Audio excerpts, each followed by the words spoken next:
I want to remind you that this series on the book of Exodus is not only about the ancient Israelites and their journey from Egypt to the Promised Land, but it's also about our journey today through our hearts as God leads us along from slavery to freedom, from blinders concerning God, a shrunken down view of who He is and what He's capable of, to an enlarged view, a clearer view of God. That's what we're seeing as we move through this study. So it's not just ancient people and historical information, but it's actual relevant, helpful truth for us today in the different challenges that we face in our lives. And this morning's title is I Am Your Deliverer from chapter 3, because in this chapter it contains the well-known passage where God refers to Himself as I am. The name of God, I am. The being God, the God who was and is to come. The everlasting God. And we're going to talk about the significance of that. And as we move through chapter 3, we are reminded that the Israelites are in bondage under Pharaoh. They're in Egypt. They are enslaved and oppressed. And as we mentioned a few moments ago, if this is not only about those people way back when, but also about us today, and if it's about our journey through our hearts, then there's something for us to consider in terms of the types of enslavement or bondage or oppression that we experience in our lives. And I want to ask you to consider this question. Can you be enslaved in some way, oppressed in some way, we could say taxed in some way, distressed in some way, harmed in some way? And here's the key part of that question, and not even realize it. Can you be enslaved, oppressed, and not even realize it? And that sounds really strange. Maybe you're thinking, Jeff, I think I know what bothers me in life. Or maybe you'd say, I think I know who bothers me in life. So what do you mean, can we be enslaved and in bondage and oppressed in ways we don't even realize? Well, the Israelites were actually enslaved, in bondage, and oppressed in ways they didn't even realize initially. But God was helping them see. I want to show you this. So look at this verse way back in Genesis. This is hundreds of years earlier. God speaking to Abram, and He is prophesying about what the Israelites would experience, which is what we're reading about here in Exodus. And He says, God said to Abram, know for certain that your descendants will be strangers in a land that is not theirs, where they will be enslaved and oppressed for how long? 400 years. 400 years. Now here's what's intriguing about that. If you recall, we've talked, and here's an image of the Israelites in Goshen. Okay? Goshen was part of Egypt, the most fertile part of Egypt. And they were, for hundreds of years, flourishing, thriving, prospering. So why would God say, way back then to Abram, they're going to be enslaved and oppressed for 400 years? When we find them in Exodus, they are enslaved. And here's an image of them working for Pharaoh. But for hundreds of years, they were flourishing. Yet as God describes what they will go through, He says they were actually enslaved and oppressed for 400 years, the whole time, including the prosperous times. It's interesting. It speaks of their blinders to God.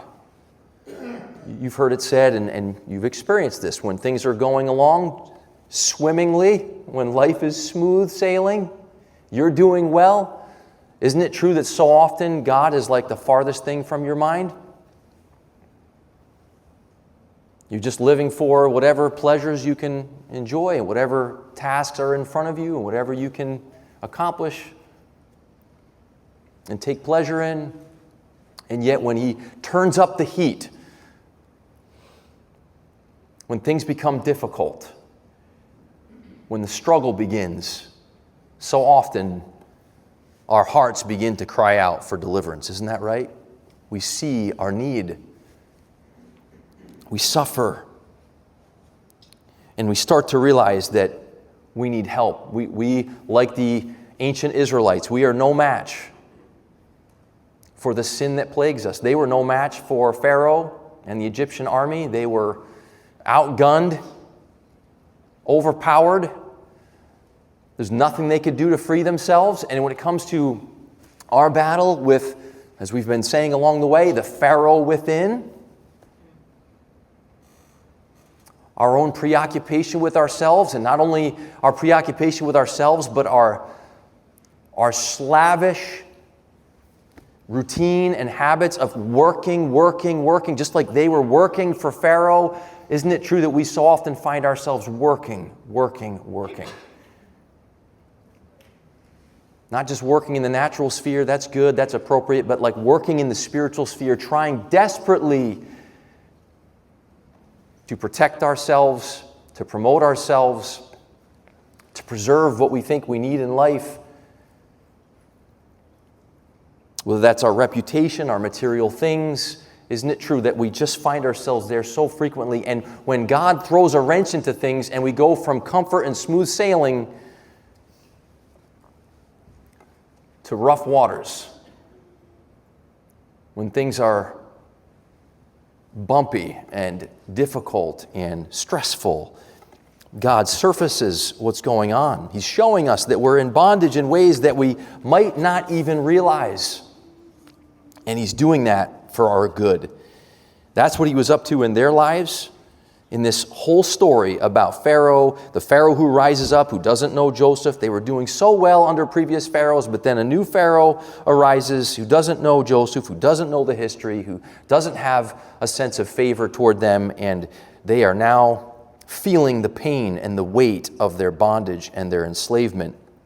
And so God shows up. And as Brian read earlier, and as I mentioned a few minutes ago, this is the passage where God introduces Himself to Moses as the God who is the great I Am. And so we're going to talk about God as the great I Am who delivers His people, and several truths related to that. Okay, first of all, I am the God of personal involvement. So now, let's read together. Let's start in verse 7, actually. If you look at verse 7. Some of this will be a little bit of review from last week. The Lord said, this is God speaking to Moses. The Lord said, I have surely seen the affliction of my people who are in Egypt, and have given heed to their cry because of their taskmasters. For I am aware of their sufferings, so I have come down to deliver them from the power of the Egyptians, and to bring them up from that land to a good and spacious land, to a land flowing with milk and honey, to the place of the Canaanite and the Hittite and the Amorite and the Perizzite and the Hivite and the Jebusite. Now behold, the cry of the sons of Israel has come to me. Furthermore, I have seen the oppression with which the Egyptians are oppressing them. So pause there. Moses at the burning bush, standing there, barefooted, in the dust, making direct contact with the dust from which mankind was created in the beginning. Moses feeling small. We talked about this last week. Probably feeling a sense of confusion, wondering what was going on in his life. And here is God interrupting Moses' work as a shepherd and speaking directly to him. And notice what God says in the verses I just read. If you would look back at those verses, 7 through 9, notice all the verbs. Verbs are extremely important in Bible study. Notice the verbs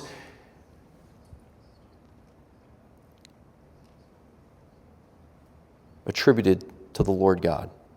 Verse 7, I have surely seen the affliction of my people. Then it says, I have given heed to their cry. It may say in your translation, I have heard their cry because of their taskmasters. I am aware of their sufferings. I know their sufferings. And then in verse 8, I've come down to deliver them from the power of the Egyptians. And you go on to verse 9, and there's more. I have seen the oppression of my people. So God sees, God hears, God knows. God is going to deliver his people. He's going to bring them out. All these verbs speaking of what God is intending to do, all highlighting God's personal involvement in their lives. Moses and the Israelites who were working there in Egypt, they were just day by day going about their business. Maybe for some of them, I mean, there's so many people, it's impossible to know, but maybe for some of them, they're thinking about God, they're thinking about their heritage, perhaps. But for most, and most of the time, I think it's safe to assume they're just doing what's in front of them to do, just trying to survive, just going through the motions. Kind of like our lives can feel oftentimes. We're just going forward, doing what we have to do, doing what's right in front of us. And here's what's fascinating. As they are in the fray of all of that, for a long, long time, God is actively involved, personally involved, and he says, I see, I hear, I know, and I'm going to do something.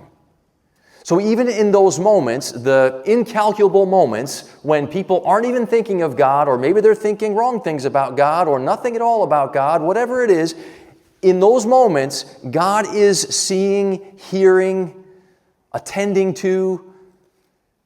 Even the word know, he knew what they were going through. That word can be used of intimate knowledge. Like even though it probably seemed like God was a million miles away to them, in reality, he was very near, wasn't he?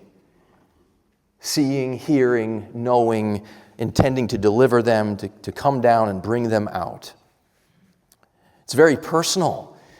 And of course, God's way of interacting with Moses highlights his personal involvement, speaking to Moses right there as Moses stands barefooted in the dirt with God.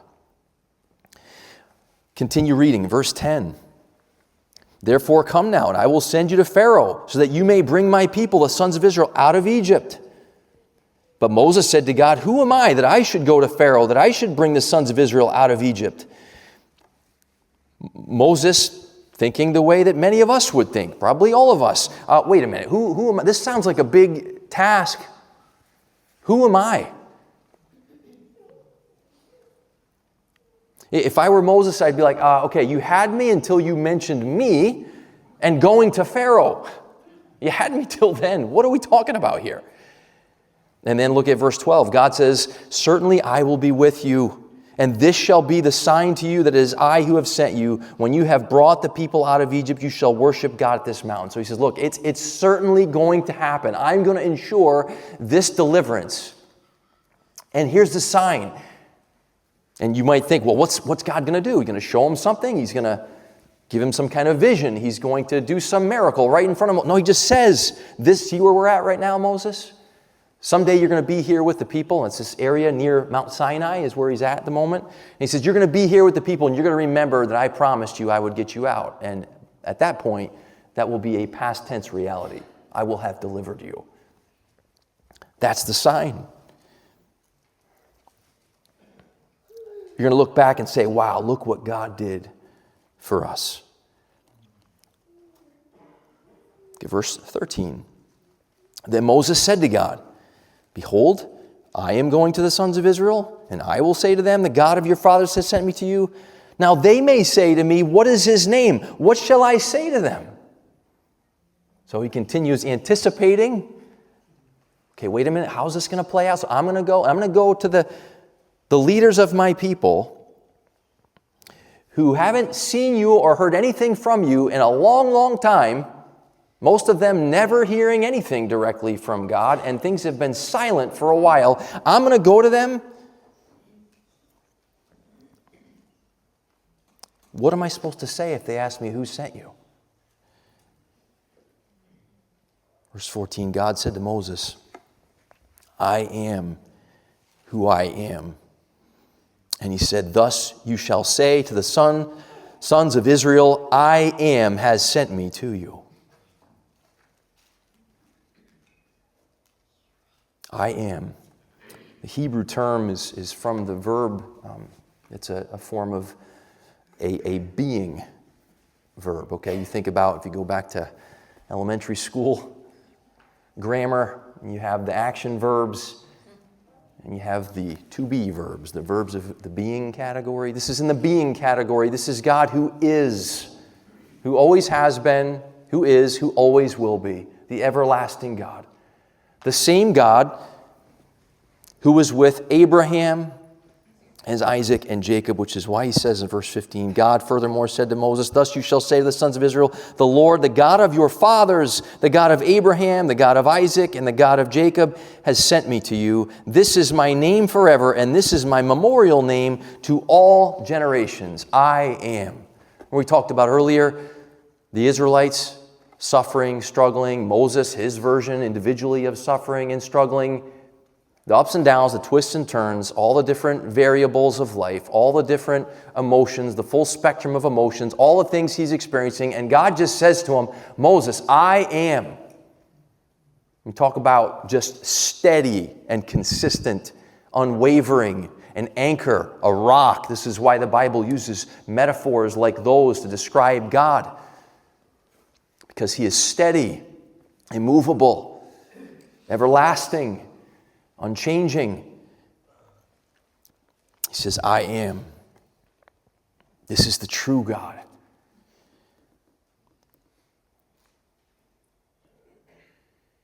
We talked about the verbs earlier. Well, the subject of those verbs is pretty important. And in this case, the subject of the verbs is the very I am God.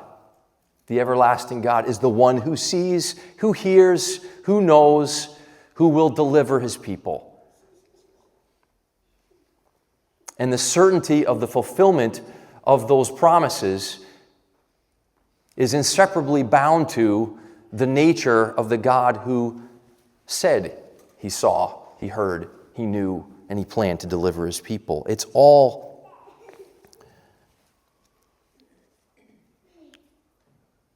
a certainty. God will do this.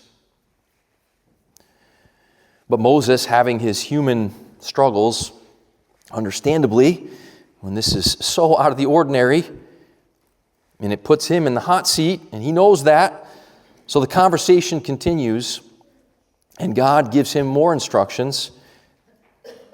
Verse 16, go and gather the elders of Israel together and say to them, the Lord, the God of your fathers, the God of Abraham, Isaac, and Jacob, has appeared to me, saying, I am indeed concerned about you and what has been done to you in Egypt. So I said, I will bring you up out of the affliction of Egypt to the land of the Canaanite, the Hittite, the Amorite, the Perizzite, the Hivite, the Jebusite, to the land flowing with milk and honey. I want you to notice one other observation here as we think about God's personal involvement. As he mentions their ancestors, Abraham, Isaac, and Jacob, it's his way of saying, look, I was involved in their lives, and I'm involved in your life.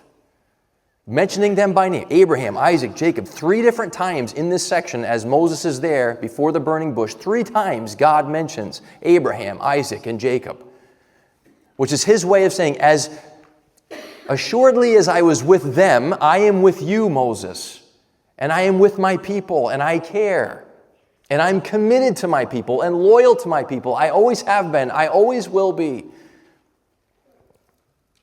And so we can think about ourselves today. The God who knows our name. He was with Abraham, Isaac, Jacob, Moses, and he's with you. In your circumstances, in your life, on your journey, he's with you.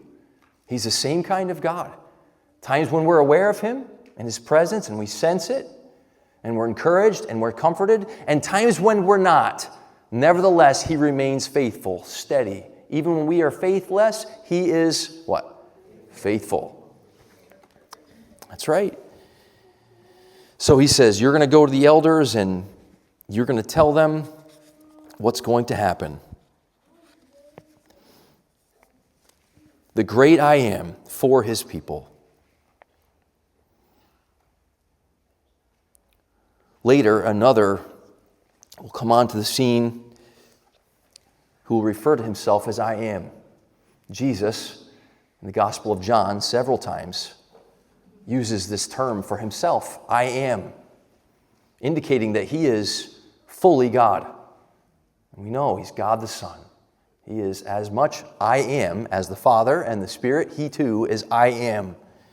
And he says that in the Gospel of John. And just as the I am God was with Moses back then, saying, I see you, I hear you, I know you, I'm going to deliver you, I care. When we see the coming of Jesus, don't we see the personification, the embodiment of God's intentions to deliver his people in the greatest way?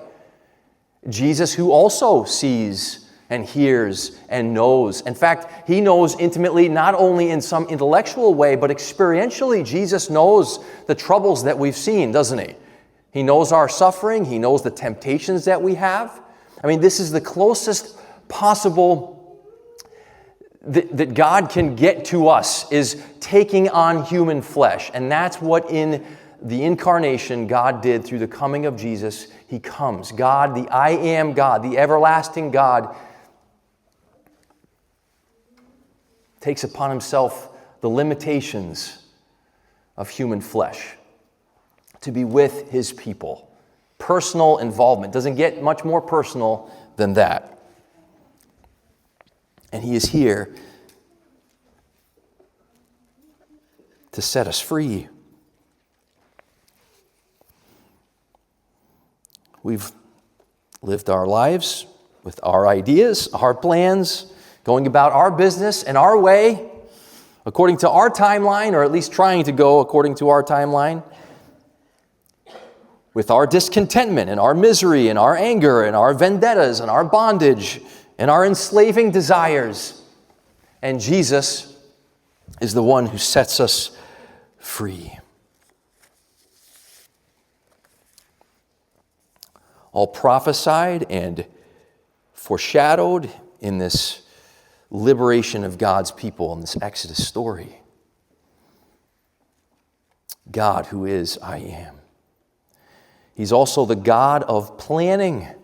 God of planning. Look at verses 18 and 19. This is kind of the way it's going to play out. He says in verse 18, they will pay heed to what you say, and you with the elders of Israel will come to the king of Egypt, and you will say to him, the Lord, the God of the Hebrews, has met with us. So now please let us go a 3 days journey into the wilderness that we may sacrifice to the Lord our God. Now notice he says in the beginning of that verse that the elders of Israel will be there, and they will heed, pay heed, it says in my translation. They will listen to you. The elders of Israel will be persuaded. They'll go along with this plan. But Pharaoh will not. So he says in verse 19, I know the king of Egypt will not permit you to go except under compulsion. So God is saying, look, this is the plan. And it's going to go according to my plan. And as is so often the case with life, we can be moving along and things take a twist or a turn that we did not anticipate. There are plenty of delays in life, plenty of detours in life, isn't that true? And things go a direction that we didn't foresee and maybe aren't thrilled about because our plans are so limited. You know, it's wise to plan. They say, plan your work and work your plan. If you fail to plan to fail. You've heard those different expressions, but humanly, our plans inevitably go awry. Remember the old expression, the best laid plans of mice and men often go awry. Well, God's plans will not go awry. It will go exactly the way God wants it to go. Such that the elders of Israel, even though they could have said, wait, who are you again? Oh, Moses, yeah, we heard a little something about you. Where do you live again? You're not even with us going through this. You're off there in Midian. What are you talking about? I mean, you can imagine they wouldn't even have listened to him, and he starts talking about God, and this is and God's saying, look, Moses, you may fear that, but they're going to listen. They're going to do what you say. They're going to be persuaded. So that's great. The challenge is, where the needle goes off the record, is when he says Pharaoh's not going to listen. I think sometimes it's helpful to put ourselves in Moses' shoes here and hear this and say, okay, wait, so the elders are going to listen. Pharaoh's not going to listen. Here's what I would be thinking, and maybe you're with me on this. I'd be thinking, God, right here, right now, you're talking to me. I got an idea. Why don't you talk to Pharaoh? That seems like that would work. I mean, you're doing a great job talking with me right now. You can just go talk to him, and I'll just stay here with the sheep and just you just tell me when it's all done. He says, nope, I'm going to mediate this deliverance through you, Moses. And all this stuff in Moses' surface, his insecurity, we're going to actually talk about this in depth next week, but all these things about Moses, in this dialogue back and forth, it just surfaces Moses' pride, Moses' fixation on himself, Moses' exaggerated view of himself, and his minimized view of God. And God is lovingly showing him that and lovingly leading him and saying, Moses, I got the plan here. So you can just like the pilots say on the planes, you can just sit back, relax, and enjoy the ride. But you might not enjoy every part of it. You might be saying, stop, I want to get off. And by the way, in life, don't we feel that way sometimes? Like when you're a little kid, you find yourself on a ride that you're like, oh, I don't want to be on this ride. And you might think, or even say, stop, I want to get off. And there's no getting off. Once you're on, strapped in, you're going. Listen, for Moses, he was going. For you and me, we're going.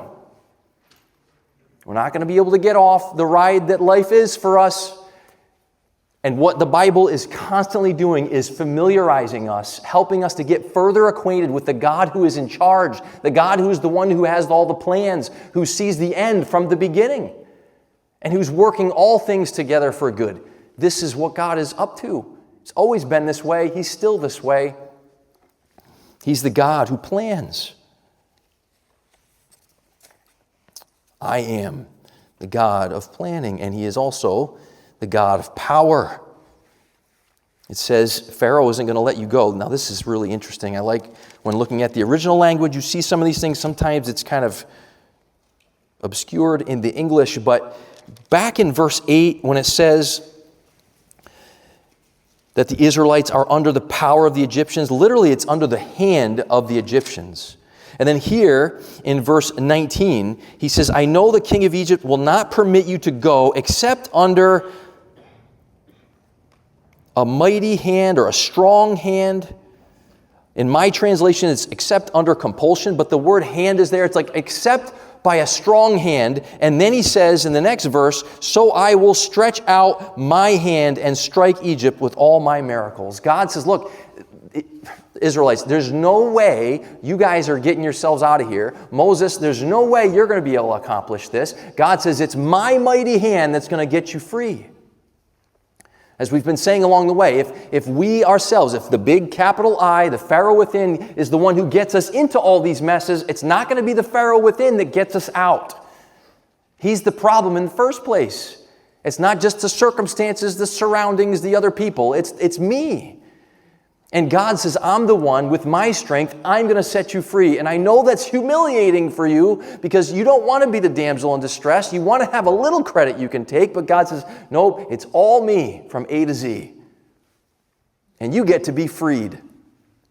In fact, that is freedom. To see God as the one who provides everything, as the great I am who needs nothing. Remember the burning bush? It needs no fuel.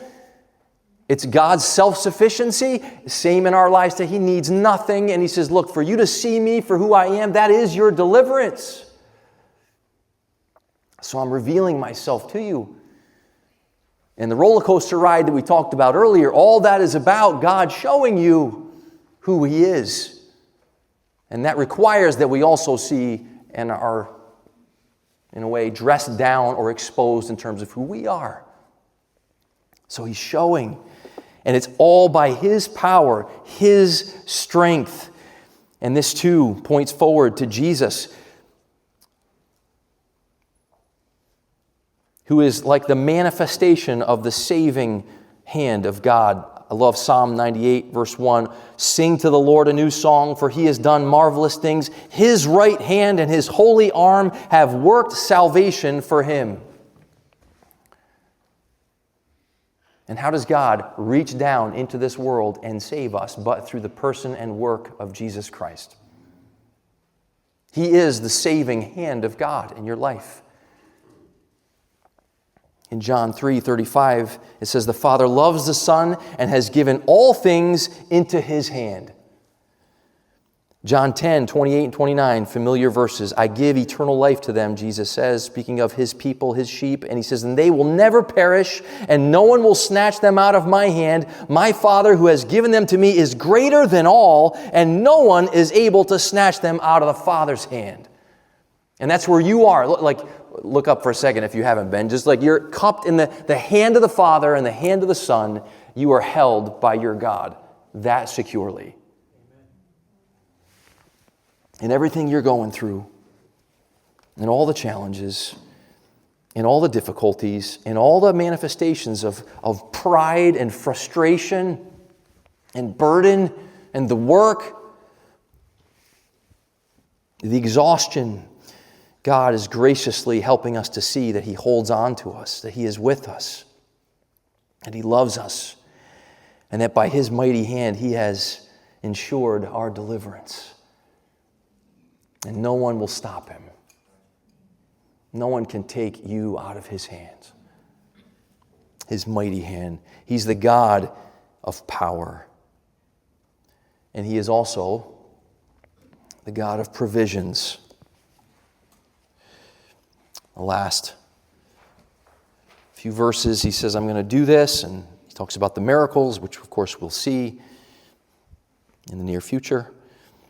In verse 21, He says, I will grant this people favor in the sight of the Egyptians, and it shall be that when you go, you will not go empty-handed, but every woman shall ask of her neighbor and the woman who lives in her house articles of silver and articles of gold and clothing, and you will put them on your sons and daughters. Thus you will plunder the Egyptians. Now, in those days, and really there's something like this today too, but in those days, the victorious army would plunder the losing army, taking their gold, their silver, their garments, their livestock. And God says, look, you're going to plunder the Egyptians. You're going to walk away with a whole bunch of stuff. All of your needs will be taken care of and provided for. You will not go empty-handed. You will have plenty. In fact, as we'll see, that it's essentially the Egyptians will be begging you, just take everything, just you and your God, just get out of here. I mean, by the time all the plagues unfold, right, it's like, just go. And God says, I'm doing this for you. It's His favor that will cause them to plunder the Egyptians. It's His grace that will accomplish this. And that too sounds familiar, doesn't it? When we think about what Jesus has accomplished for us. We can never save ourselves. We are as powerless as those ancient Israelites were under Pharaoh. Nothing we can do. And through Christ, God grants us, as it says in Ephesians, every spiritual blessing in the heavenly places is ours in Christ Jesus. Jesus has us, we have Him, and with Him we have everything. Everything that belongs to Him.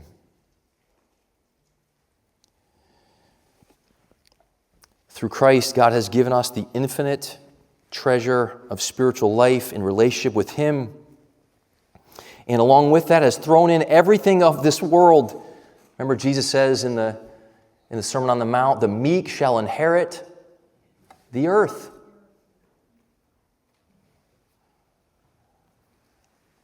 C.S. Lewis, a long time ago, said, aim at heaven and you get earth thrown in. Aim at earth and you get neither. God richly provides for His people. Our undeserving state, He has planned this. He will see to it.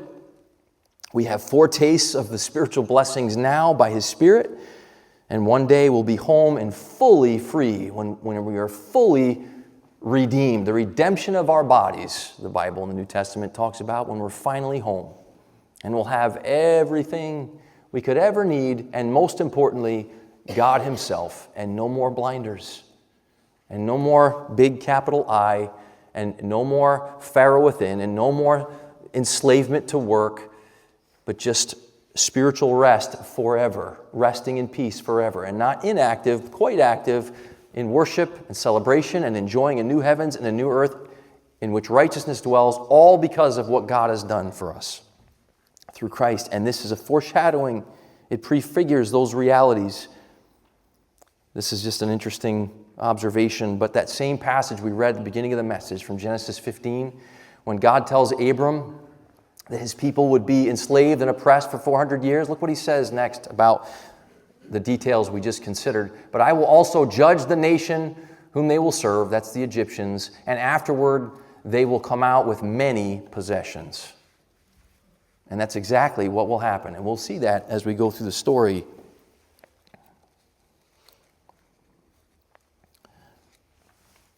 A few closing thoughts.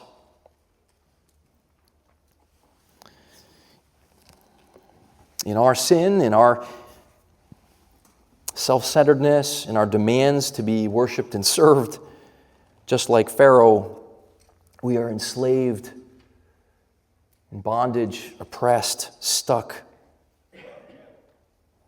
In our desire to be big, we are burdened beyond our capacity. And we feel that so frequently. And we have the voice, as we've talked about throughout, but it's so applicable. We have the voice in Pharaoh of Pharaoh in our own minds. Do more, try harder, work. And if you think to yourself, well, I don't think that's true of me. I'm not still working for my salvation. Like we can't work for our salvation, spiritually speaking. God has provided through Jesus. But like the fallen part of us is just a slave, working so hard to try to set itself apart, secure itself, satisfy itself. And I would say, if you wonder, how do I even know if I'm stuck or where I'm stuck? You know how it tends to come out when we're just burdened by that gigantic ego? It comes out not only in the stress that we feel and the pressure we feel, but also the stress and the pressure that the people around us feel. Because you see, if I'm burdened and oppressed by that gigantic capital I within, guess what I'm going to do to other people? I'm going to oppress them. I'm going to bark out commands to them in one way or another. I'm going to be taxing and exploitative of them. And the gospel is this message that like God, who needs nothing, grants to his people all they could ever need, spiritually speaking, in reunion with him and reconciled relationship with him. And he says, you're free now. And the Christian life is learning to live free. Learning to identify that voice of Pharaoh that so beats us down and so beats down the people around us. And if you really want to take this deep, if you really want to go deep into your own heart and say, God, where am I in bondage and don't even realize it? Where am I enslaved and not even aware of it? If you really want to know, a practical way to know, truly, is to talk to someone who loves you. A spouse, a close friend, someone you trust. And say, hey, where do you experience me to be taxing? Where do you experience me to be stressed and thus stress-inducing? Where do you experience me to be self-absorbed and as a result of that, to be a burden to you or to others? I mean, I'm saying it right now, I feel the discomfort in here and in here. Like it's an uncomfortable thing. But you see, this is the kind of God we have. He's a God who exposes. That's what this all is about. I mean, this occurred to me just this morning. Who recorded the book of Exodus? Who wrote it? Moses. And what's he writing about? His own account of saying, God, really? Me? Wait, you want me to go? I'm not the guy for this. All the stuff that exposes his insecurity, his weakness, his pride. And Moses later on, he's probably right. Like, God, do I have to write this? Look, can I erase that part? Can we go just skip ahead to what you say and ignore what I said? God, listen, God's not into that. The Pharisees wanted to clean up the outside, have the appearances, have the honor of people, and just keep everything buttoned up outwardly, right? And God's like, no, the outward is just a facade. True fellowship with the I am God requires that we see who I am. We're going to see next week the conflict between the I am God and the almighty counterfeit I am of self. And God reveals, exposes, in order to deliver the lie that goes back to the beginning. Oh, it'd be good for you to be like God. It'd be good for you to be in charge. It'd be good if things went your way. God says, it's not going your way. I love you enough to confront you with you and to deliver you from you. And I need that, and you need that. And that's what he's up to. It's his I am statements that save us from ours. And it's all through Jesus, because we could never do it. He is the saving hand, the saving arm of God.